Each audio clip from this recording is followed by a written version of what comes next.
This coming out of the Middle East, according to the Associated Press.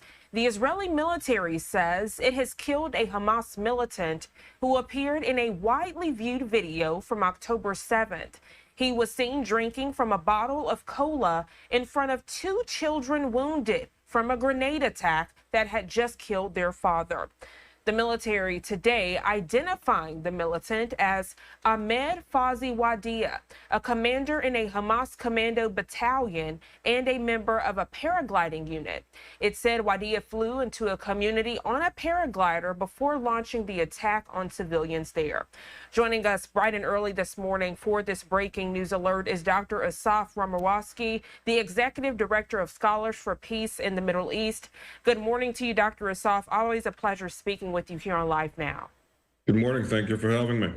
Glad to have you. So, Dr. Asaf, the IDF very pleased about this recent news that they were able to capture, and then this Hamas militant has been eliminated. They're saying he played a key role in that October 7th attack. Could you explain the role of Israeli Defense Forces? At last check, we were learning that they were in the West Bank with those operations, going through those tunnels, which led to that tragedy that we found out over the weekend, where those hostages that were in Hamas captivity were found dead. Now this news this morning.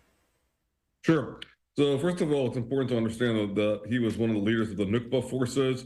The Nukba forces, just to put it into context, are the commando forces, the elite commando forces of Hamas. The individual mentioned is indeed somebody who oversaw the killing and the massacre of Jews. At least eyewitnesses will attest to 22 in a community of 900. He killed a father in front of his two kids. I mean, this speaks to the long arm of the IDF going after the masterminds of 10/7, as we've seen over the past few months and weeks now, where there is a attempt and a successful attempt to create and bring justice to those families, and making sure that the perpetrators of Hamas, especially the Nukba forces, are indeed being captured and paying the price for what they've done. There's no doubt that this is also a way to clearly give a succinct and clear message to the Hamas leadership that they have targets on their backs. There's clearly no doubt in my mind that after the senseless massacre of the hostages the other day, and the fact that the deal that Hamas was rejected by Hamas, that this is also part of the retribution for that. And so all of this is all taking place, squeezing to Hamas to a point that Israel is not going to succumb to terrorism, and the people that are responsible are going to pay the highest price possible. Dr. Asaf, you've been very candid about the different entities that are playing a role in aiding Israel in this fight, and then some, such as Egypt, who want to see, they want to seem to remain in the middle, depending on who you ask. We know that President Biden was very vocal yesterday, saying that the Israeli Prime Minister Benjamin Netanyahu is not doing enough to secure a deal. I would love your thoughts on that. Sure.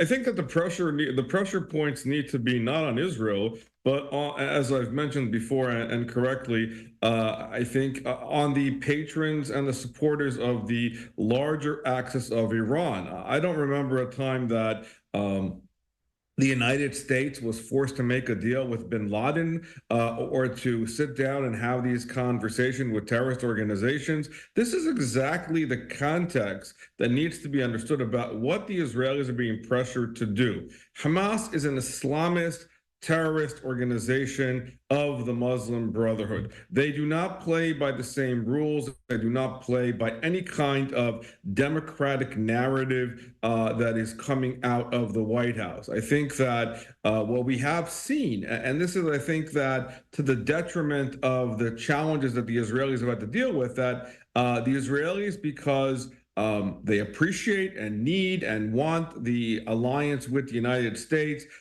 they have agreed to a lot of the push and pull as far as a stop and go, going into Rafah, not going into Rafah, having conversations when they need to have conversations at the expense of the military campaign, and also at the same time, while they're trying to delicately deal with the hostage situation. That being said, given the reality of 10-7, they can't fall, hand over backwards just to say everything is on the table without, retaining and regaining the security they need for their citizens. Now, to the point that was made, this is exactly the issue. We have to hold the patrons responsible and really who have allowed this to happen. And I'm talking about NATO allies like Turkey, who is a NATO ally and is not being and has abused its role in that regard.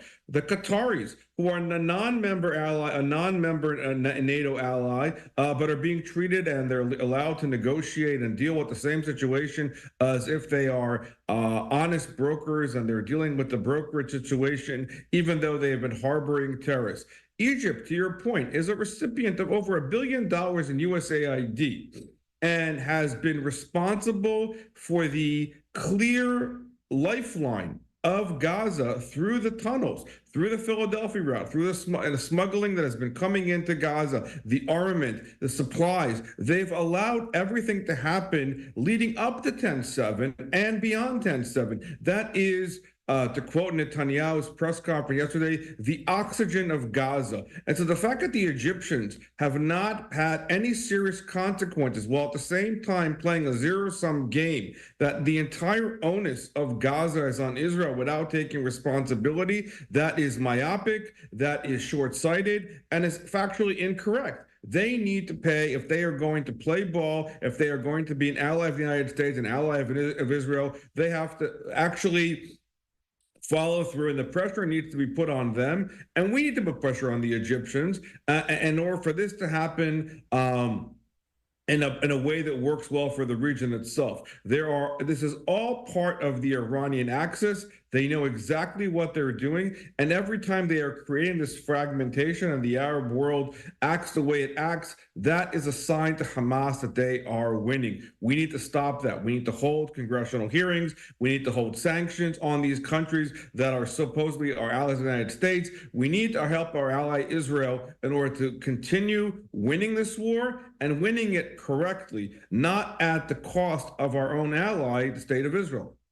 So many great points you're making, Dr. Asaf. One thing that stood out as you were speaking, Hamas cannot be trusted. I feel like everyone understands that notion. So if that's the case, and I want to ask you, what's the point then in making a deal with them? Because if they can't be trusted, what's to say they won't go against the deal after both parties have agreed on it?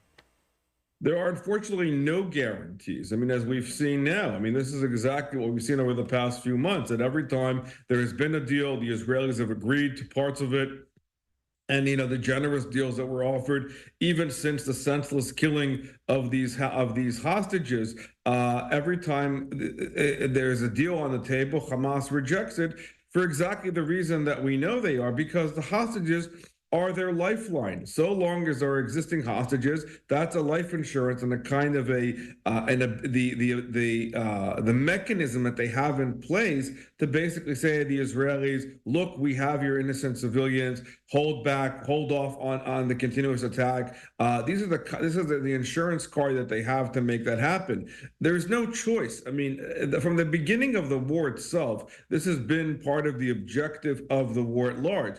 One, decimating Hamas and taking out its leadership, what the Israelis have been doing, and we're about 90% as far as the decimation of the totality of Hamas in Gaza at large. But the hostages, which are still a little over 100, and we don't know their conditions, are still a clear objectives, as we've seen yesterday and since the war began. They are the part of psychological warfare when innocent babies and elderly and women and children have all been kidnapped and used as pawns in this game. And that's the unfortunate reality. But Israel is doing everything it can, again, with pressure. And we need more pressure from the United States on these countries that are involved as the interlocutors in these hostage negotiations in order to make that happen. We need to pressure these countries to put more pressure on Hamas to make that happen, because Hamas is really sending its messages through these proxies. They're not around the table because exactly for that same reason, that they are a terrorist organization. That is the difficult sticking point that we have here, and exactly the world is seeing who we're actually negotiating with. And it's a very difficult and horrific dynamic that plays out at every negotiation. Yeah, and speaking of those sticking points, you don't want other world leaders to view Israel and even the U.S., since the U.S. is an ally, as weak because of how this is playing out. So very good point you're making. Dr. Asaf, always a pleasure having these candid conversations, and we definitely appreciate your perspective. Anything else you'd like to add before we let you go? I'm good at this point. Obviously, things are changing on a daily and an hourly basis, but always happy to come back. All right, Dr. Asaf, thank you so much for joining us. I hope you enjoy the rest of your day. Thank you.